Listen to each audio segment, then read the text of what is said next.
মুনাফিকি চরিত্র পরিহার করার দরকার আছে না? জুড়ে বলেন, আরো জুড়ে বলেন। আমাদের দেশে যখন রমজান মাস চলে আসে বা নির্বাচন চলে আসে, তখন কিছু নতুন মুসল্লিদেরকে দেখা যায়, ঠিক কিনা বলেন? তারা সারা বছর নামাজে মসজিদে আসতো না, নির্বাচন আসলে পরে এভাবে করে মুসল্লির বেশ ধারণ করে, নতুন জামা কাপড় এভাবে করে নতুন জামা গায়ে দিয়ে নতুন টুপি পরে তারা মুসল্লিদেরকে আকর্ষণ করার জন্যে, এভাবে করে বুট সংগ্রহ করার জন্যে তারা মুসল্লির বেশ ধারণ করে, ঠিক কিনা বলেন? প্রিয় ভাইয়েরা আমার, আলেমদেরকে যারা ধর্ম ব্যবসায়ী বলে, আমরা বলতে চাই, যারা নির্বাচনে সুবিধা ভোগের জন্যে, যারা এভাবে করে মানুষের ভোট পাওয়ার জন্যে যারা নিজের লেবাস পরিবর্তন করে, তারাই হচ্ছে আসল ধর্ম ব্যবসায়ী, ঠিক কিনা বলেন? আল্লাহ তাআলা এই সমস্ত মুনাফিকদের কাছ থেকে আমাদের ঈমান আকীদাকে, আমাদের এই সমাজকে, আমাদের মুসলমানদেরকে হেফাজত করেন। প্রত্যেকে জুড়ে বলেন আমিন। জিব্রাইল আলাইহিস সালাতু ওয়াস সালামের মাধ্যমে এই পৃথিবীতে আল্লাহ তাআলা সমস্ত বিধিবিধান তিনি নাজিল করেছেন, এভাবে করে তিনি সমস্ত বিধিবিধান তিনি দিয়েছেন। কিন্তু নামাজকে আল্লাহ রব্বুল আলামিন তার হাবিব সাল্লাল্লাহু আলাইহি ওয়াসাল্লামকে সরাসরি আরশে আজিমের মেহমান বানিয়ে আল্লাহ তাআলা সরাসরি আরশে আজিমের মধ্যে আল্লাহ তাআলা এই নামাজ উম্মতের জন্যে হাদিয়া হিসেবে আল্লাহ তাআলা আমাদেরকে দিয়েছেন। আমরা বলি আলহামদুলিল্লাহ। সম্মানিত উপস্থিতি, তাহলে নামাজের গুরুত্ব অত্যন্ত বেশি এবং অত্যন্ত আপনার অত্যন্ত মর্যাদা সম্পূর্ণ। সম্মানিত উপস্থিতি, আমরা আজকে এই আলোচনা করব সালাত সম্পর্কে, নামাজ সম্পর্কে। প্রিয় ভাইয়েরা আমার, আল্লাহ তাআলা কোরআনের অসংখ্য জায়গায় তিনি নামাজের কথা বলেছেন। কোরআনের কোনো জায়গায় আল্লাহ তাআলা নামাজ পড়ো এটা বলেন নাই। আল্লাহ তাআলা বলেছেন তোমরা নামাজ প্রতিষ্ঠা করো। নামাজ কি করো? নামাজ প্রতিষ্ঠা করো। নামাজ পড়া এবং প্রতিষ্ঠা করার মধ্যে পার্থক্য আছে না নাই?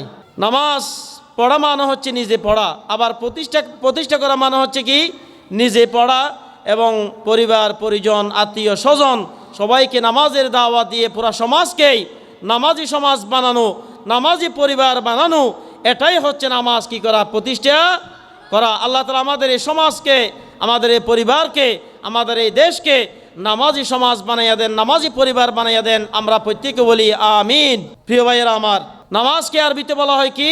সলাত। কি বলা হয়? সলাত। সলাত শব্দের কয়েকটা অর্থ আছে। সলাত শব্দের এক নম্বর অর্থ হচ্ছে আল ইস্তিগফার। এক নম্বর অর্থ হচ্ছে কি? আল ইস্তিগফার, অর্থাৎ মাফ চাওয়া, ক্ষমা প্রার্থনা করা। দুই নম্বর অর্থ হচ্ছে কি? আত-তাসবিহ, আল্লাহর গুণগান বর্ণনা করা। তিন নম্বর হচ্ছে কি?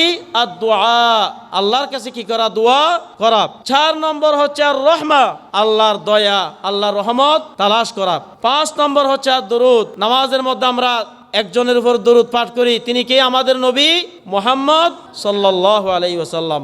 প্রিয় ভাইয়েরা আমার, নামাজের অনেকগুলো অর্থের মধ্যে আরেকটা অর্থ হচ্ছে, সলাত শব্দের আরেক অর্থ হচ্ছে মুতাওয়াজ্জু হওয়া, চেহারা ঘুরাইয়া দেওয়া। প্রিয় ভাইয়েরা আমার, কুরআনুল কারীমে রব্বুল আলামিন তার খলিল ইব্রাহিম আলাইহিস সালাতু ওয়াস সালামের দোয়া আল্লাহ তাআলা কোরআনের মধ্যে বলেছেন। আমাদের সকলের পরিচিত একটা আয়াত, আমরা সকলেই পড়ার চেষ্টা করি। ইব্রাহিম আলাইহিস সালাতু ওয়াস সালাম তিনি বলেছিলেন, ইন্নী ওয়াজ্জাহতু ওয়াজহিয়া লিল্লাযী ফাতারাস সামাওয়াতি ওয়াল আরদ হানিফান ওয়া মা আনা মিনাল মুশরিকিন। জোরে বলুন আল্লাহু আকবার। আল্লাহর খলিল ইব্রাহিম আলাইহিস সালাতু ওয়াস সালাম তিনি সমস্ত মূর্তি পূজাকে উপেক্ষা করে তিনি আল্লাহর দরবারে তিনি দোয়া করেছিলেন, আমি আমার চেহারাকে ঘুরাইয়া দিলাম, মুতাওয়াজ্জু হলাম। আকাশ এবং জমিনের মালিক যিনি, আকাশ এবং জমিনের স্রষ্টা যিনি, তার দিকে আমি আমার চেহারাকে মুতাওয়াজ্জু করলাম, আমার চেহারাকে আমি ঘুরাইয়া দিলাম। সুবহানাল্লাহ। প্রিয় ভাইয়েরা আমার, সালাত শব্দের আরেক অর্থ হচ্ছে নিকটবর্তী থেকে আরো বেশি নিকটবর্তী হওয়া। সুবহানাল্লাহ বলেন। বান্দা যদি নামাজ আদায় করে তাহলে কার নিকটবর্তী হয়ে যায়? জোরে বলেন। আল্লাহ নিকটবর্তী হয়ে যায়। আল্লাহর নিকটবর্তী হতে হলে তাহলে নামাজের বিকল্প আর কোনো ইবাদত নাই, ঠিক কিনা বলেন? আল্লাহ তাআলা বলেন, হে আমার বান্দারা, তোমরা যদি নিকটবর্তী হতে চাও, আমার কাছাকাছি আসতে চাও তাহলে ওয়াসজুদে ওয়াকতারিবে, সিজদা দাও আর আমার নিকটবর্তী হয়ে যাও। সুবহানাল্লাহ। নবীজির সাহাবী, আল্লাহর নবীর সাহাবী আল্লাহর নবীকে জিজ্ঞেস করলেন, ইয়া রাসূলুল্লাহ, আমরা বলি সাল্লাল্লাহু আলাইহি ওয়াসাল্লাম, আমরা কিভাবে আল্লাহর নিকটবর্তী হব? তখন আল্লাহর রাসূল বললেন, তোমরা যদি আল্লাহর নিকটবর্তী হতে চাও তাহলে সিজদা দাও, সিজদার মাধ্যমে আল্লাহর নিকটবর্তী হয়ে যাও। সুবহানাল্লাহ। বান্দা সিজদা দিলেই আল্লাহর নিকটবর্তী হয়ে যায়, বলুন সুবহানাল্লাহ। বান্দা যখন সিজদায় যায় তখন বান্দা আর আল্লাহর মধ্যে কোনো ধরনের পার্থক্য, কোনো ধরনের পর্দা, কোনো ধরনের এভাবে করে সমান্তরাল আর থাকে না। সরাসরি বান্দা সিজদা দেয় আল্লাহর কুদরতি কদমে। আমরা বলি আলহামদুলিল্লাহ। প্রিয় ভাইয়েরা আমার, নবীজি সাল্লাল্লাহু আলাইহি ওয়াসাল্লাম বলেন, নামাজের ইসলামের 5টা স্তম্ভের মধ্যে 2 নম্বর স্তম্ভ হচ্ছে নামাজ। নবী করিম সাল্লাল্লাহু আলাইহি ওয়াসাল্লাম বলেছেন, বুনিয়াল ইসলামু আলা খামসিন, শাহাদাতি আল্লা ইলাহা ইল্লাল্লাহু ওয়া ইকামিস সালাহ ওয়া ইতাইজ যাকাত ওয়া সাওমি রমাদান ওয়াল হজ। আল্লাহর নবী বলেন, ইসলামের খুঁটি হচ্ছে, ইসলামের স্তম্ভ হচ্ছে 5টা। জুড়ে বলেন কয়টা? ইসলামের স্তম্ভ হচ্ছে 5টা। 1 নম্বর হচ্ছে আল্লাহর প্রতি বিশ্বাস স্থাপন করা, আল্লাহ যে একটা ঈমান অন্তরের মধ্যে ধারণ করা, মুখের মধ্যে স্বীকৃতি দেওয়া, কাজে কর্মের মধ্যে তা প্রমাণ করা। এবং 2 নম্বর হচ্ছে নামাজ আদায় করা। 3 নম্বর হচ্ছে যাকাত আদায় করা। 4 নম্বর হচ্ছে রমজান মাসে রোজা রাখা। এবং 5 নম্বর হচ্ছে হজ্জে বাইতুল্লাহ, হজ্জে জিয়ারত আদায় করা। জোরে বলুন সুবহানাল্লাহ। তাহলে ইসলামের স্তম্ভ কয়টি? 5টি। প্রিয় ভাইয়েরা আমার, এই মসজিদের দিকে আপনারা তাকান, এখানে অনেকগুলো স্তম্ভ, অনেকগুলো খুঁটি আছে না নাই? এই খুঁটিগুলো যদি এখান থেকে সরে ফেলা হয় তাহলে এই মসজিদের অস্তিত্ব কি থাকবে? থাকবে না। ঠিক তদ্রূপ যে সমাজে নামাজ থাকবে না, যে ব্যক্তির নামাজ থাকবে না, তার সাথে ইসলামের কোনো সম্পর্ক থাকবে না। ঠিক কিনা বলেন? আল্লাহর নবী বলেন, মুসলমান আর কাফেরের মধ্যে পার্থক্য হচ্ছে নামাজ। যে ব্যক্তি নামাজ আদায় করবে না তার সাথে ইসলামের কোনো সম্পর্ক থাকবে না। ঠিক কিনা বলেন? বাইনাল আবদি ওয়া বাইনাল কুফরি তারকুস সালাহ। মুসলমান আর কাফেরের মধ্যে পার্থক্যকারী ইবাদত হচ্ছে নামাজ। সাহাবায়ে কেরাম তারা বলা বলি করতো, মুসলমান আবার কিভাবে নামাজ আদায় করবে না? এটা তো কাফেরদের কাজ। নামাজ আদায় না করা এটা কাদের কাজ? জুড়ে বলেন। এটা কাফেরদের কাজ, মুশরিকদের কাজ। কোনোদিন কোনো মুসলমান নামাজ আদায় না করে থাকতে পারে না। প্রিয় ভাইয়েরা আমার, হয়তো আপনার নাম মুসলমান নাম হতে পারে, পাসপোর্টে আপনার নাম মুসলমান নাম থাকতে পারে, এভাবে করে জায়গা জমির দলিলের মধ্যে আপনি মুসলমান হতে পারেন, কিন্তু আল্লাহর দলিলে, আল্লাহর কুদরতির নামের মধ্যে আপনি মুসলমান থাকবেন না। আপনি হয়ে যাবেন একজন টাটকা কাফের। ঠিক কিনা বলেন?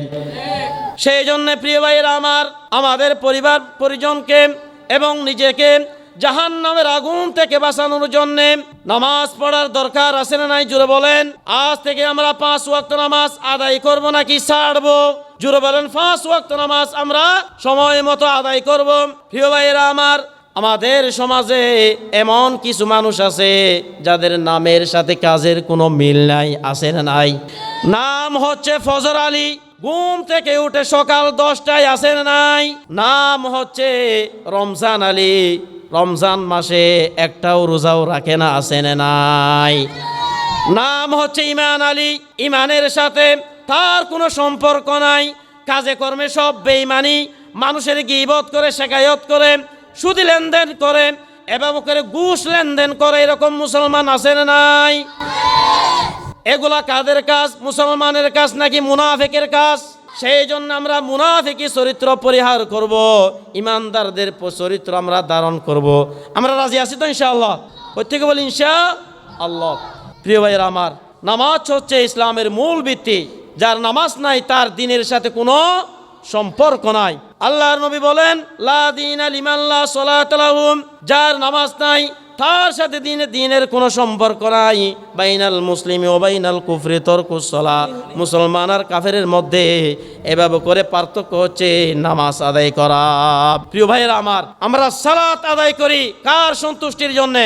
আল্লাহ রব্বুল আলামিনের সন্তুষ্টির জন্যে। প্রিয় ভাইয়েরা আমার, গোলামীর সবচাইতে উৎকৃষ্ট উদাহরণ হচ্ছে নামাজ। প্রিয় ভাইয়েরা আমার, মুনিব এভাবে করে সাখর যেভাবে তার মুনিবের সামনে গোলামের মতো এভাবে করে নত হয়ে যায়, মাথা নত করে, ঠিক তদ্রূপ আমরা বান্দারাও আল্লাহর সামনে আমরা মাথা নত করি। কিসের মাধ্যমে? জুড়ে বলেন কিসের মাধ্যমে? নামাজের মাধ্যমে। বান্দা যখন এভাবে করে আল্লাহু আকবার বলে, হাত তুলে এভাবে করে হাত উঠাই, তখন এটা সিলিন্ডার করে কার সামনে? জুড়ে বলেন আল্লাহর সামনে। এভাবে করে যখন রুকুতে যায়, গোলাম যেভাবে তার মুনিবের সামনে নত হয়ে যায়, বান্দাও ঠিক তদ্রূপ আল্লাহর সামনে নত হয়ে যায়। এরপরে গোলাম যেভাবে তার মুনিবের সামনে মাথা নত করে নিচে হয়ে যায়, ঠিক তদ্রূপ আল্লাহর বান্দারও নামাজের মাধ্যমে সিজদায় গিয়ে আল্লাহর সামনে মাথা নত করে দেয়। সুবহানাল্লাহ। প্রিয় ভাইয়েরা আমার, আপনারা সকলেই জবাব দিবেন, আমাদের নামাজ আগে নাকি আমাদের জীবন আগে? জুড়ে বলেন কি আগে? আমাদের নামাজ আগে বলেছেন একজন, যিনি তিনি কে? আল্লাহ তাআলা বলেন, কুল ইন্না সলাতি ওয়া নুসুকি ওয়া মাহইয়ায়া ওয়া মামাতি লিল্লাহি রাব্বিল আলামিন। নবীজি আপনি বলুন, নিশ্চয়ই আমার নামাজ, আমার কুরবানি, আমার হায়াত, আমার মত সব কিছু একজনের জন্য নিবেদিত। সবাই জুড়ে বলেন একজন, যিনি তিনি কে? সেই জন্য আমাদের জীবনের সমস্ত ইবাদতকে কার জন্য উৎসর্গ করতে হবে? জুড়ে বলেন আল্লাহর জন্য আমাদের সমস্ত আমলকে উৎসর্গ করতে হবে। প্রিয় ভাইয়ের আমার, যেহেতু আমরা মুসলমান, তাহলে আমাদেরকে নামাজ পড়ার দরকার আছে না নাই? বিশেষ করে যুবক ভাইয়েরা, আপনাদের কাছে আমার অনুরোধ থাকবে, আপনারা নামাজের প্রতি আপনারা গুরুত্ব দেন, নিজেকে নামাজি হিসেবে প্রতিষ্ঠিত করার চেষ্টা করেন। আমাদের দেশে অনেক যুবক ভাইয়েরা আছে যারা মনে মনে চিন্তা করেন, আমার বয়স যখন 50 বছর হয়ে যাবে তখন আমি নামাজ আদায় করব। চুলগুলা যখন সাদা হয়ে যাবে, চামড়াগুলা যখন কুচকুচে হয়ে যাবে, তখন আমি বৃদ্ধা হয়ে গেলে নামাজ আদায় করব। এইরকম চিন্তা করে এইরকম যুবক আমাদের দেশে আছে না নাই? আছে না নাই? প্রিয় ভাইরা আমার, দুনিয়ার সমস্ত জিনিসের গ্যারান্টি থাকলেও মৃত্যুর কোনো গ্যারান্টি নাই। কার হায়াত কখন শেষ হয়ে যাবে সেটা একজন যিনি জানেন, তিনি কে? আরো জুড়ে বলেন তিনি কে? সেই জন্য যুবক ভাইয়েরা, তোমরা তোমাদের চরিত্রকে যদি সুন্দর করতে পারো আর ক্যারিয়ারকে যদি সুন্দর করতে পারো, তাহলে তোমাদেরকে আরশে আজিমের নিচে যিনি ছায়া দান করবেন, জুড়ে বলেন তিনি কে? প্রিয় ভাইয়েরা আমার, আজকে যুব সমাজকে ধ্বংস করার জন্য বিভিন্ন উপাদান আমাদের দেশে আছে না নাই? তার মধ্যে সর্বশ্রেষ্ঠ উপাদান হচ্ছে মোবাইল ফোন, ঠিক কিনা বলেন? যুবক ভাইয়েরা রাস্তার মোড়ে মোড়ে দাঁড়িয়ে শোয়া অবস্থায় বিভিন্নভাবে বিভিন্ন অনৈতিক অশ্লীল ভিডিও দেখে নিজের চরিত্রকে ধ্বংস করে দিচ্ছে, ঠিক কিনা বলেন? সেই জন্য মোবাইলের প্রতি আকর্ষিত হওয়া যাবে না। মোবাইলের অপকর্ম থেকে, অপব্যবহার থেকে আমাদেরকে বেঁচে থাকার দরকার আছে না নাই? জুড়ে বলেন। প্রিয় ভাইয়েরা আমার, আমাদের চট্টগ্রামের একজন শিল্পী এই মোবাইলের অপব্যবহার সম্পর্কে তিনি খুব সুন্দরভাবে বলেছেন। এই গজলটাকে আমি আপনাদেরকে শোনাবো, জোরে বলেন শোনাবো। আমাদের চট্টগ্রামের এক শিল্পী তিনি মোবাইলের অপব্যবহার সম্পর্কে খুব সুন্দরভাবে বলেছেন। সালাম কালাম এই সমাজ তুড়িকে গেয়ে, সাধুয়ানত মানুষ সবাই বাড়িকে গেয়ে, মসজিদত মুসল্লি সবাই হমিকে গেয়ে, এই মোবাইলে আর জীবন শেষ করে দিয়ে, ঠিক কিনা বলেন? মোবাইল আমাদের জীবনকে ঠিক করে দিয়েছে, শেষ করে দিয়েছে। 24 ঘন্টা এই মোবাইলে ফ্রি ফায়ার গেম চলে, ঠিক কিনা বলেন? এমবি ফুরাই গেলে পরে মা বাবার পকেট মারে, মা বাবার পকেট থেকে টাকা নিয়ে এমবি ভরে, এরকম যুবক আছে না নাই? স্কুলত মাদ্রাসাত ফুয়াশা যাইতো নসার, 12টা 1টা বাজনের আগে হন কিয়া গুম নজার, ঠিক কিনা? জিবা ঘুম গিয়ে এবার হম্বলত তোলে লাজ্জলি রইয়ে। এরা হম্বলত কি মার দেড়ে? মোবাইল ফ্রি ফায়ার মার দে। কি মার দে? মা বাবার হতা মতো ফুয়াশা চলতো নসার, 12টা 1টা বাজনের আগে হন কিয়া গুম নজার। জিবা ঘুম গিয়ে এবার হম্বল তোলে লাজ্জলি রইয়ে, এই মোবাইলে আর জীবন শেষ করে দিয়ে। ঠিক কিনা বলেন? স্কুলত মাদারাসাত হন কিয়া যাইতো নসার, 10 মিনিট ফইতে বলেও এড়ো ছেলে মেসেঞ্জার। ঠিক কিনা? তাহলে প্রিয় ভাইয়েরা আমার, এই মোবাইলের অপব্যবহার থেকে আমাদের বাঁচার দরকার আছে না নাই? জুড়ে বলেন, দরকার আছে না নাই? আমরা কোন বিষয়ে আলোচনা করতেছিলাম? নামাজের বিষয়ে। কোন বিষয়ে? নামাজের বিষয়ে। নামাজ না পড়লে আমাদেরকে জাহান্নামে যিনি দিবেন, জুড়ে বলেন তিনি কে? আমরা কি জান্নাতে যেতে চাই নাকি জাহান্নামে যেতে চাই? যদি জান্নাতে যেতে চাই তাহলে আজকে থেকে 5 ওয়াক্ত নামাজ আমরা মসজিদে এসে এভাবে করে জামাত সহকারে আমরা আদায় করব। আমরা প্রত্যেকে বলি ইনশাআল্লাহ। প্রিয় ভাইয়েরা আমার, আল্লাহ তাআলা কুরআনুল কারীমের 74 নম্বর সূরা সূরাতুল মুদ্দাসসিরের 40 থেকে 46 নম্বর আয়াত পর্যন্ত এই আয়াতগুলোতে আল্লাহ তাআলা খুব সুন্দরভাবে বলেছেন। আল্লাহ তাআলা বলেন, ইয়াতাসাআলুনা আনিল মুজরিমিন মা সালাকাকুম ফি সাকর। আল্লাহ তাআলা বলেন, কোন অপরাধের কারণে, কোন গুনাহের কারণে তোমরা জাহান্নামী হয়েছ? প্রশ্ন করবেন কে?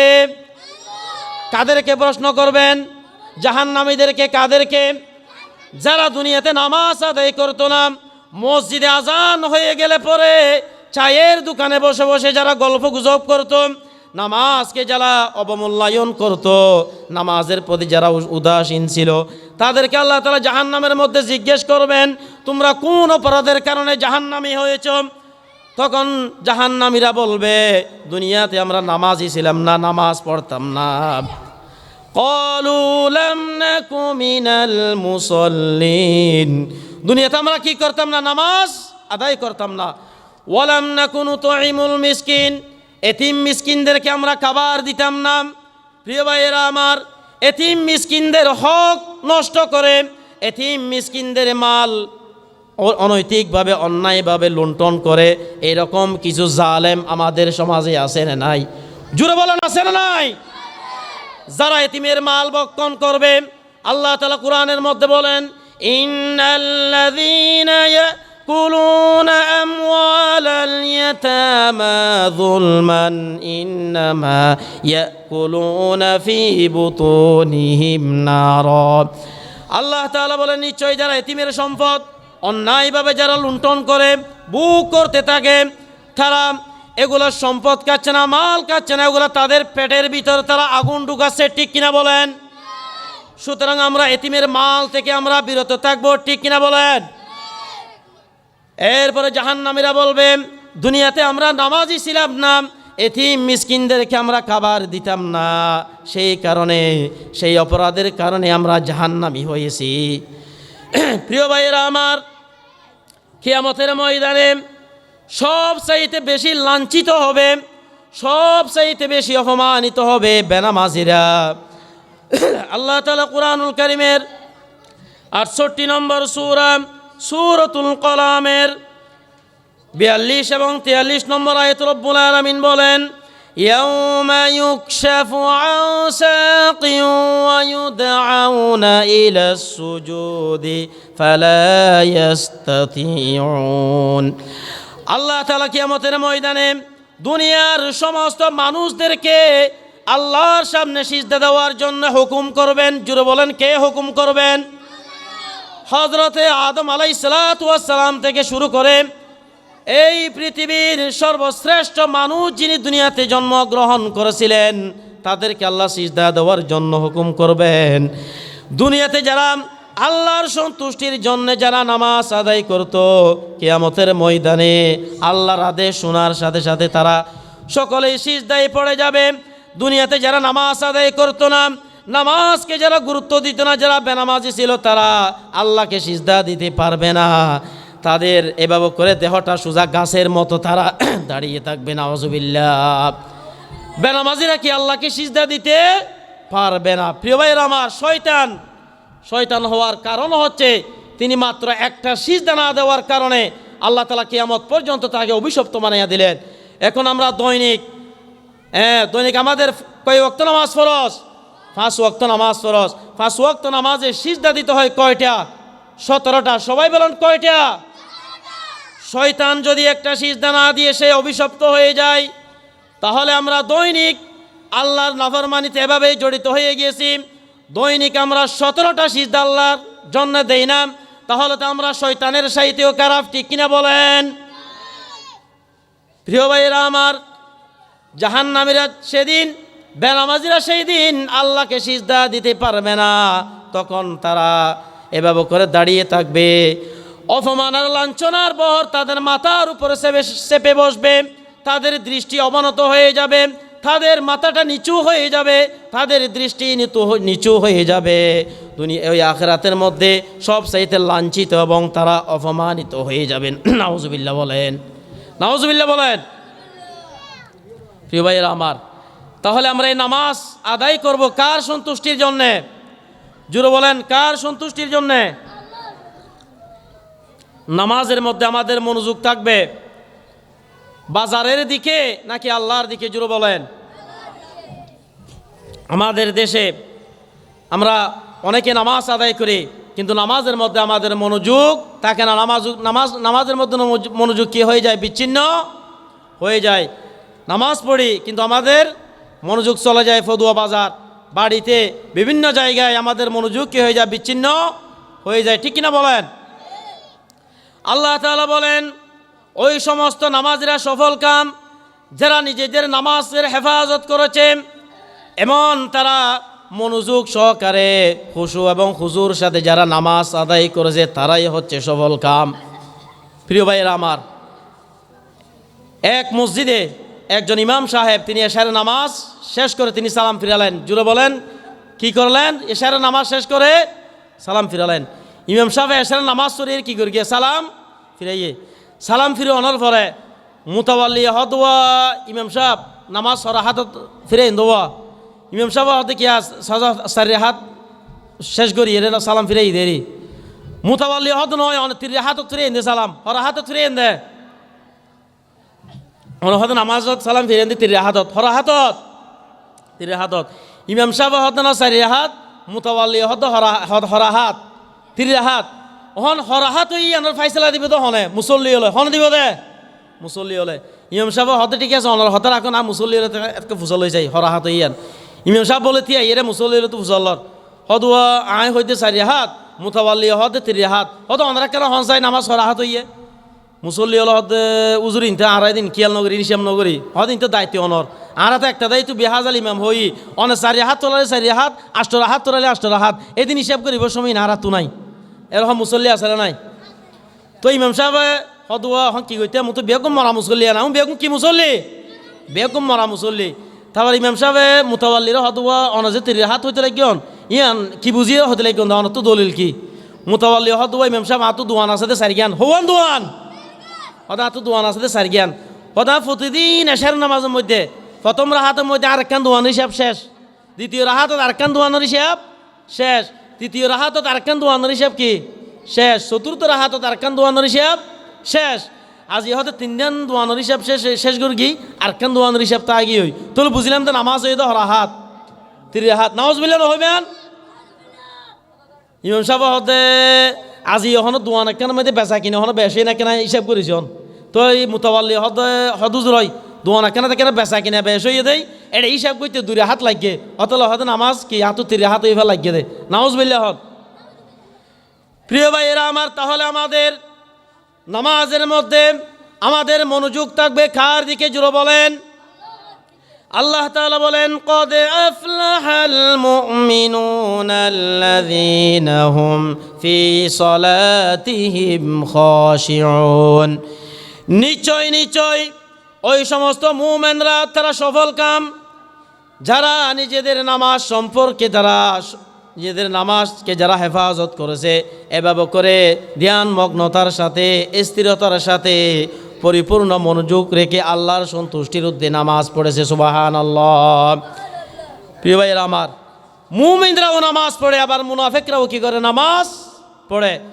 মুমিনের নামাজ আর মুনাফিকের নামাজের মধ্যে পার্থক্য আছে নাই? জুড়ে বলেন। মুমিনের নামাজ এক রকম, আবার মুনাফিকের নামাজ আর এক রকম, ঠিক কিনা বলেন? মুমিন যারা, ইমানদার যারা, তারা প্রতিদিন নামাজ আদায় করবে, দুঃসময়েও আদায় করবে, সুসময়েও তারা নামাজ আদায় করবে, সুখেও আদায় করবে, দুঃখেও আদায় করবে, অসুস্থ অবস্থায় করবে, সুস্থ অবস্থায় তারা নামাজ আদায় করবে, কোনো অবস্থাতেই তারা নামাজ ছাড়বে না। কিন্তু মুনাফিক যারা, তারা এভাবে করে সারা সপ্তাহ তারা মসজিদে আসবে না, সপ্তাহে একদিন তারা জুমার জন্য জুমার নামাজ আদায় করার জন্য তারা মসজিদে আসবে। এভাবে করে সারা বছর মসজিদের মধ্যে আসবে না, শুধুমাত্র রমজান মাস আসলে পরে তারা নতুন মুসল্লি হয়ে তারা মসজিদের মধ্যে নামাজ আদায় করার জন্য আসে, ঠিক কিনা বলেন? প্রিয় ভাইরা আমার, মুনাফিকের এই সমস্ত নামাজ কাদেরকে দেখানোর জন্য? জোরে বলেন। মানুষদেরকে দেখানোর জন্যে। আওয়াজ দিয়ে বলেন, কাদেরকে দেখানোর জন্যে? আমরা নামাজ আদায় করব কাকে? কার সন্তুষ্টির জন্যে? ইমানদারদের নামাজ কার সন্তুষ্টির জন্যে? আল্লাহর জন্যে। আবার মুনাফিকের নামাজ কাকে দেখানোর জন্যে? জোরে বলেন। মানুষদেরকে দেখানোর জন্যে। এটা আমার কথা না, আল্লাহর কথা। কোরআনের মধ্যে বলেছেন মোল্লা নাকি আল্লাহ? জোরে বলেন। কে বলেছেন? আল্লাহ। আল্লাহ তাআলা কুরআনুল কারীমের 4 নম্বর সূরা সূরাতুন নিসা এর 142 নম্বর আয়াতে আল্লাহ তাআলা তাদের সম্পর্কে বলেছেন, ইন্নাল মুনাফিকিনা ইউখাদিউনা আল্লাহ ওয়া হুয়া খাদিউহুম ওয়া ইযা ক্বামু ইলাস সালাতি ক্বামু কুসালা ইরাউনান নাসা ولا يذكرون الله إلا قليلا। জোরে বলুন আল্লাহু আকবার। আল্লাহ তাআলা বলেন, নিশ্চয় নিশ্চয় মুনাফিকরা আল্লাহকে ধোঁকা দেওয়ার চেষ্টা করে, কিন্তু পক্ষান্তরে তারা ধোঁকা দেয় নিজেকে। জোরে বলেন, কাকে? মুনাফিকরা আল্লাহকে ধোঁকা দিতে গিয়ে তারা কাকে ধোঁকা দেয়? নিজেকেই ধোঁকা দেয়। এবং তারা যখন নামাজের মধ্যে দাঁড়ায়, ওয়াইদা কামু ইলাস সালাতি কামু কুসালা, নামাজের মধ্যে যখন তারা দাঁড়াবে খুব সুস্থির সাথে, অলসতার সাথে তারা নামাজের মধ্যে দাঁড়াবে। হাতটা থাকবে এভাবে নিচের দিকে, আবার ওদিক সেদিক তাকাবে। এভাবে করে মুসল্লি কয়জন আছে, ফ্যান কয়টা, ঘড়ির কাঁটায় কয়টা বাজছে, এভাবে করে মুখের মধ্যে হাত দিয়ে দাড়িগুলা ধরবে, ঠিক কিনা বলেন? এগুলো হচ্ছে কিসের আলামত? মুনাফিকের আলামত।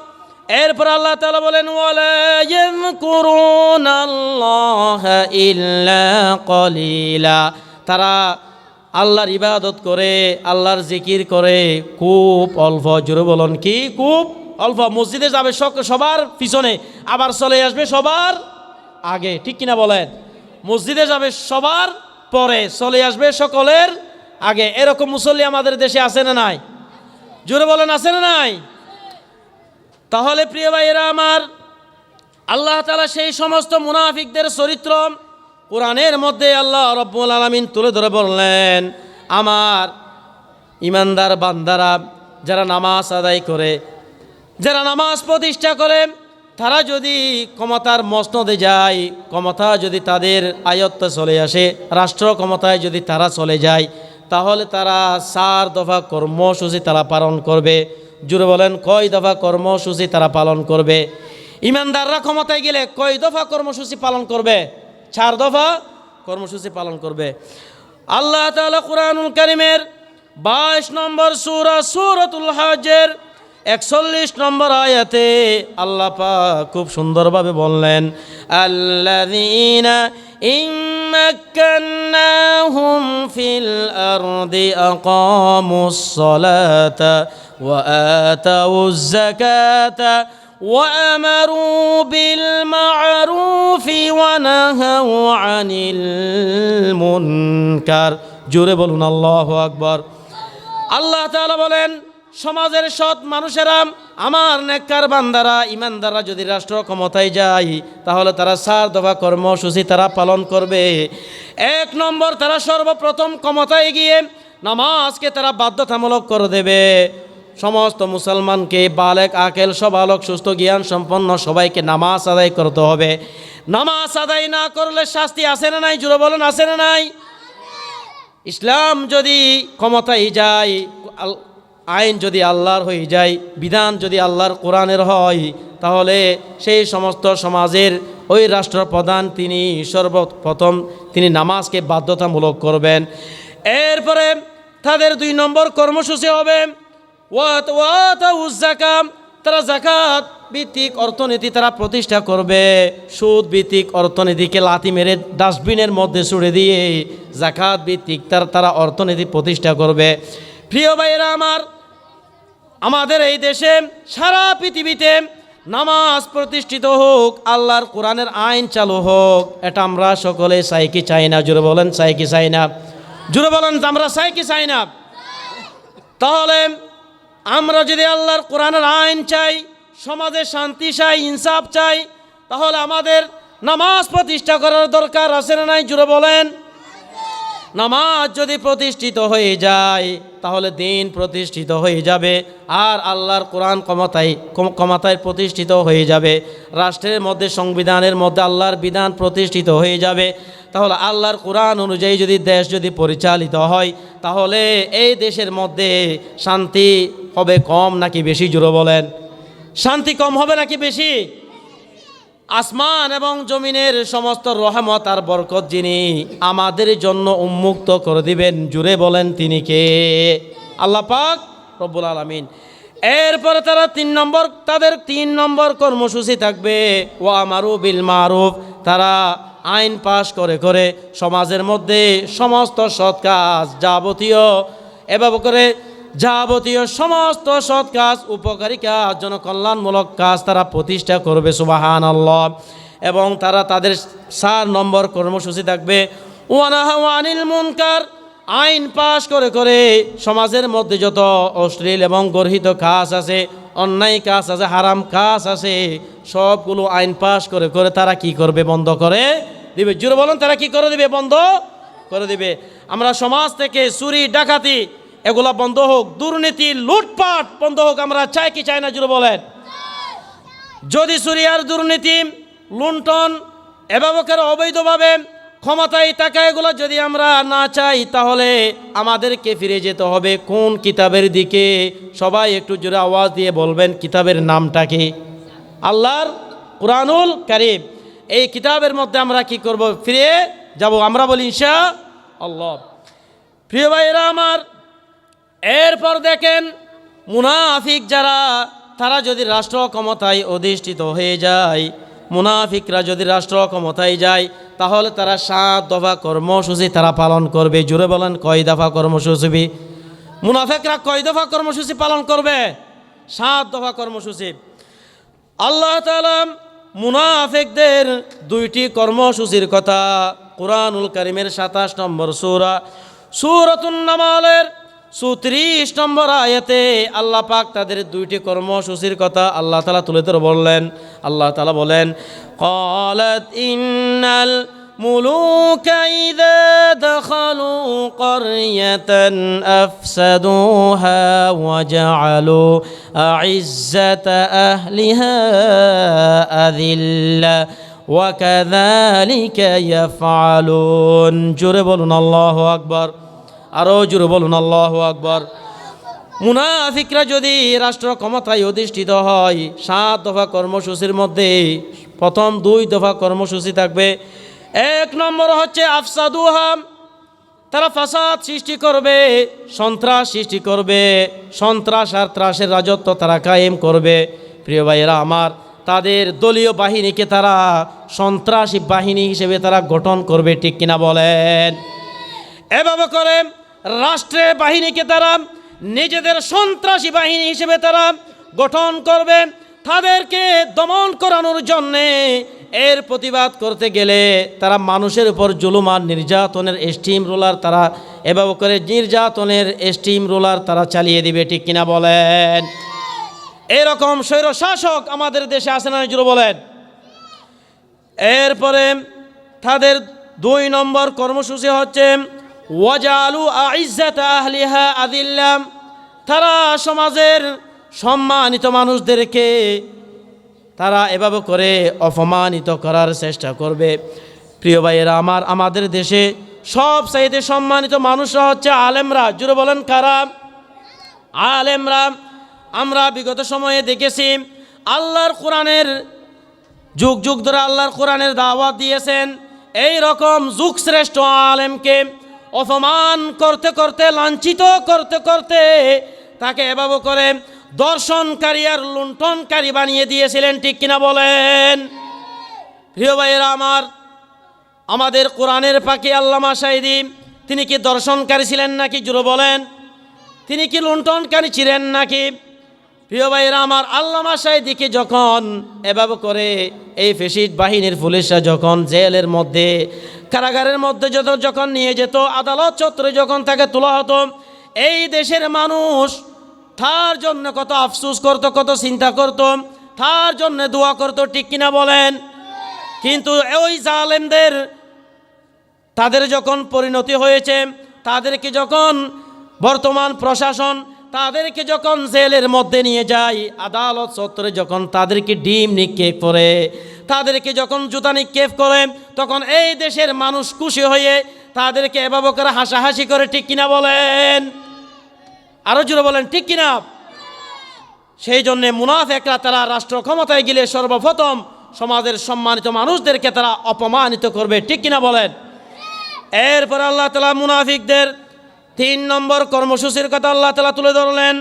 মুনাফিকরা রাষ্ট্র ক্ষমতায় গেলে তারা 3 নম্বর যে কর্মসূচি পালন করবে, আল্লাহ তাআলা কুরআনুল কারীমের 2 নম্বর সূরা সূরাতুল বাকারার 205 নম্বর আয়াতে আল্লাহ তাআলা বলেন, ওয়াইযা তাওয়াল্লা সাআ ফিল আরদি লিয়ুফসিদা ফিহা ওয়া ইউখলিকাল হারসা ওয়ান নাসল। আল্লাহ তাআলা বলেন, এই মুনাফিকরা যখন রাষ্ট্র ক্ষমতায় যায় তখন তারা 3 নম্বরে গোটা জনপদকে তারা একটা সন্ত্রাসী জনপদ হিসেবে তারা কি করবে? প্রতিষ্ঠিত করে ফেলবে। ওয়ায়ুহলিকাল হারসা ওয়ান নাস, তারা ওই রাষ্ট্রের গুরুত্বপূর্ণ সম্পদগুলোকে তারা লুণ্ঠন করে ফেলবে। এভাবে করে দুর্নীতির মাধ্যমে অবৈধভাবে সমাজের রাষ্ট্রের গুরুত্বপূর্ণ জিনিসগুলোকে তারা দুর্নীতি করবে, এভাবে করে বুক করতে থাকবে, ঠিক কিনা বলেন? প্রিয় ভাইরা আমার, দেখা যাবে ব্যাংক থেকে হাজার হাজার কোটি টাকা গায়েব হয়ে গিয়েছে, হাজার হাজার কোটি টাকার কয়লা গায়েব হয়ে গিয়েছে, ঠিক কিনা বলেন? এভাবে করে হাজার হাজার সাল গায়েব হয়ে গিয়েছে, হাজার হাজার কোটি কোটি টাকার তেল গায়েব হয়ে গিয়েছে। এরকম দৃশ্য বিগত সময়ে আমাদের দেশে ছিল কি ছিল না? জোরে বলেন, ছিল কি ছিল না? আবার মুখ দিয়ে কি বলে, আমার পিয়নু 400 কোটি টাকার মালিক, হেলিকপ্টার ছাড়া চলে না। নাউজুবিল্লাহ বলেন। সুরের মায়ের বড় গলা, ঠিক কিনা বলেন?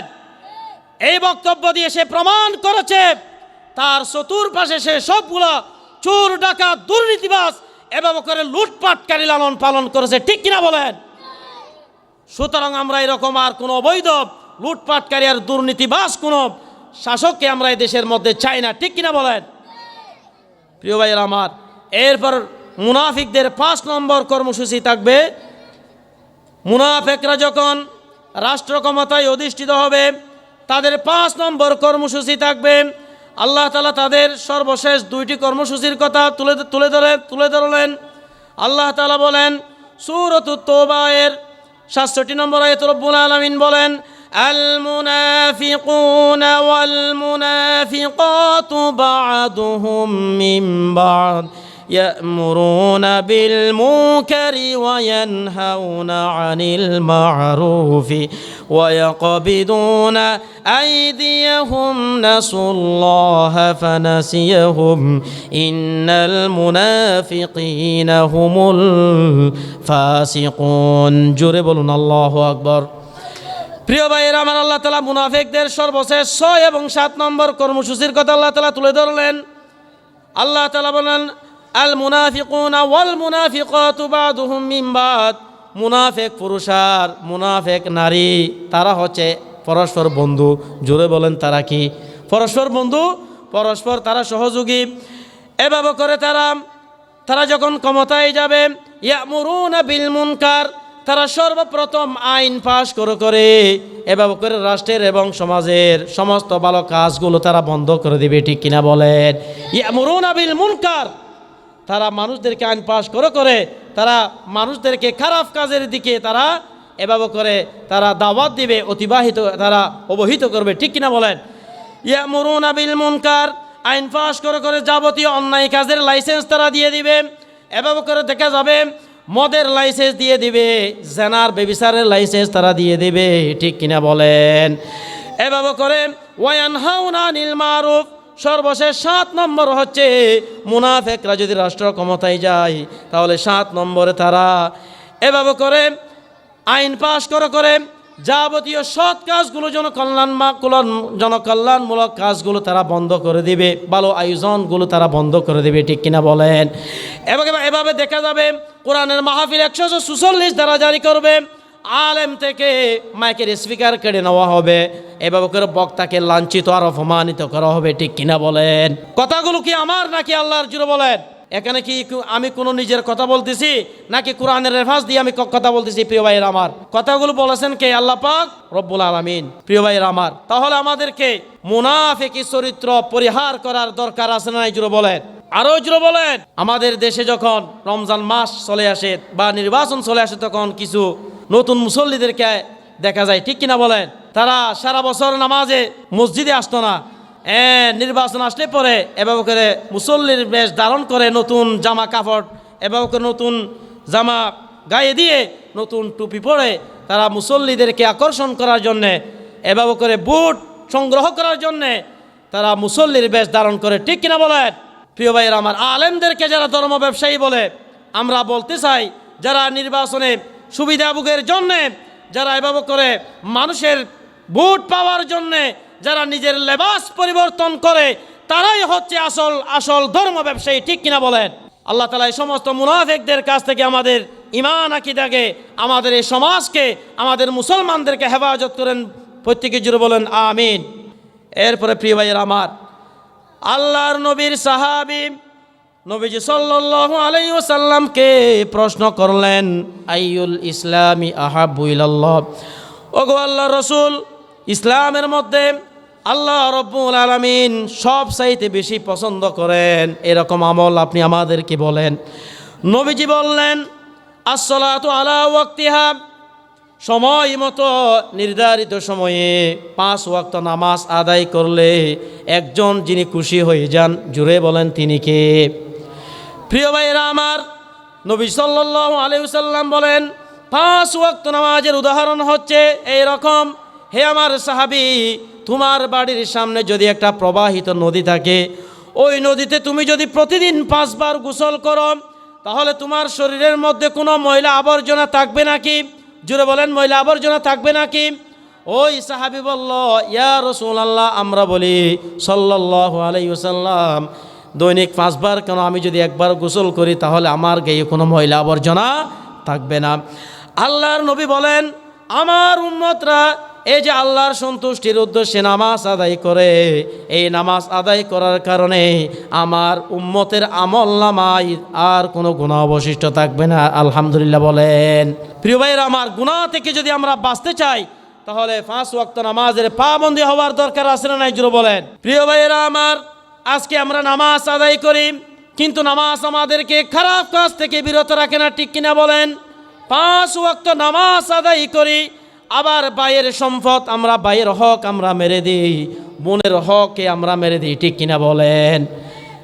বোনের হক, বোনের জায়গা জমিন দখল করে আছে, এরকম অসংখ্য জালেম আমাদের দেশে আছে না নাই? জুড়ে বলেন, আরো জুড়ে বলেন। আল্লাহর নবী বলেছেন, যারা নিজের বোনের সম্পদ, নিজের ভাইয়ের সম্পদ যারা অবৈধভাবে যারা এভাবে করে রেখে দেবে, যারা লুণ্ঠন করবে, কিয়ামতের ময়দানে তাদেরকে জালেমের কাতারে দাঁড়াতে হবে। নাউজুবিল্লাহ বলেন। আমরা যদি আল্লাহর ধরা থেকে, আল্লাহর শাস্তি থেকে যদি বাঁচতে চাই, তাহলে নিজের বোনের সম্পদ, নিজের ভাইয়ের সম্পদ বুঝিয়ে দেওয়ার দরকার আছে না নাই? জুড়ে বলেন, জুড়ে বলেন, বুঝিয়ে দেওয়ার দরকার আছে না নাই? প্রিয় ভাইয়েরা আমার, আমাদের দেশে অনেক মুসল্লি আছে, নামাজ পড়ে কিন্তু আবার গীবত শেখায়ত করে, সুদ লেনদেন করে, 5 ওয়াক্ত নামাজ পড়ে, আবার 5 ওয়াক্ত নামাজ একদম ইমাম সাহেবের সামনে এসে আদায় করে, ইমাম সাহেবের পিছনে এসে আদায় করে, কিন্তু মসজিদ থেকে বের হলে আবার সুদি লেনদেনের মধ্যে জড়িয়ে যায়। এরকম মুসল্লি আছে না নাই? আছে না নাই? প্রিয় ভাইয়েরা আমার, 5 ওয়াক্ত নামাজ পড়ে চুরি করে, ডাকাতি করে, মানুষের হক লুণ্ঠন করে, দুর্নীতি করে, জেনা ব্যভিচারে লিপ্ত হয়ে যায়। প্রিয় ভাইয়েরা আমার, তাহলে ওই নামাজ আল্লাহর দরবারে কি কোনোদিন কবুল হবে নাকি? জোরে বলেন, এই নামাজ কোনোদিন আল্লাহর দরবারে কবুল হবে? আল্লাহ তাআলা বলেন, নিশ্চয়ই নামাজ যাবতীয় অশ্লীল এবং অনৈতিক কাজ থেকে না অবশ্যই নামাজ বাঁচিয়ে দিবে, অবশ্যই নামাজ হেফাজত রাখবে। জোরে বলেন, বলেছেন একজন যিনি, তিনি কে? আল্লাহ পাক রব্বুল আলামিন। আল্লাহ তাআলা কুরআনুল কারীমের 29 নম্বর সূরা সূরাতুল আনকাবুতের 45 নম্বর আয়াত রব্বুল আলামিন বলেন, উতলু মা উহিয়া ইলাইকা মিনাল কিতাবি ওয়া আকিমিস সালাত ইন্নাস সালাতা তানহা আনিল ফাহশাই ওয়াল মুনকার। আল্লাহ তাআলা বলেন, ওগো আমার হাবিব, আপনার প্রতি যা কিছু অবতীর্ণ হয়েছে আপনি তেলাওয়াত করুন এবং নামাজ প্রতিষ্ঠা করুন। নিশ্চয়ই নামাজ তানহা আনিল ফাহশাই ওয়াল মুনকার, নিশ্চয়ই নামাজ যাবতীয় পাপাচার থেকে, অবৈধ অশ্লীল এবং গর্হিত কাজ থেকে মানুষদেরকে হেফাজতে রাখবে। সুবহানাল্লাহ। প্রিয় ভাইয়েরা আমার, আমরা নামাজ পড়ি কিন্তু আবার অন্যায় কাজে জড়িয়ে যাই। তাহলে আল্লাহ বললেন অবশ্যই নামাজ মানুষদেরকে অন্যায় কাজ থেকে বিরত রাখবে। তাহলে আমাদের সমাজের বাস্তবতা হচ্ছে ভিন্ন। আমরা নামাজ পড়ি আবার চুরি করি, ডাকাতি করি, সুদ খাই, ঘুষ খাই, মানুষকে কষ্ট দিই, ঠিক কিনা বলেন? তাহলে এই নাউজুবিল্লাহ, আল্লাহর কথা কি অসত্য? যদি বলেন আল্লাহর কথা কি অসত্য? আল্লাহর কথা কোনোদিন না হোক, কোনোদিন অসত্য হতে পারে না। অবশ্যই অবশ্যই আল্লাহর কথা সত্য, ঠিক কিনা বলেন? প্রিয় ভাইয়ের আমার, আগে আমাদেরকে বুঝতে হবে, নামাজ আমাদেরকে শিখতে হবে, নামাজ আমাদেরকে জানতে হবে। আমরা যদি কাঙ্ক্ষিত মানের নামাজ যদি আমরা আদায় করি, তাহলে অবশ্যই অবশ্যই আমার আল্লাহ রব্বুল আলামিনের কথা কার্যকরী হয়ে যাবে, ঠিক কিনা বলেন? প্রিয় ভাইয়েরা আমার, আমরা নামাজ পড়ি কিন্তু নামাজের আগে যে ওযু করতে হয়, ওযুর মধ্যে ফরজ কয়টা, সুন্নত কয়টা, ওয়াজিব কয়টা, ফরজ কয়টা, এগুলো আমরা জানি না, ঠিক কিনা বলেন? নামাজের মধ্যে প্রতিদিন সূরা ফাতিহা তেলাওয়াত করি, কিন্তু শুদ্ধ করে সূরা ফাতিহাটা তেলাওয়াত করতে পারি না, কেরাতটা বিশুদ্ধভাবে তেলাওয়াত করতে পারি না। এভাবে করে নামাজের মধ্যে ফরজ কয়টা, ওয়াজিব কয়টা, সুন্নত কয়টা, এগুলো আমরা জানি না। তাহলে এই নামাজ আপনাকে কিভাবে অশ্লীল এবং গর্হিত কাজ থেকে আপনাকে কিভাবে ফিরাবে বলেন, ঠিক কিনা বলেন? এই ধরনের নামাজ কোনোদিন কোনো মুসল্লিকে অন্যায় আর অশ্লীল কাজ থেকে ফিরাতে পারবে না। আপনি যদি কাঙ্ক্ষিত মানের নামাজ যদি আদায় করেন, তাহলে অবশ্যই এই নামাজ আপনাকে যাবতীয় অশ্লীল এবং গর্হিত কাজ থেকে আপনাকে ফিরিয়ে দেবেন। বলুন সুবহানাল্লাহ।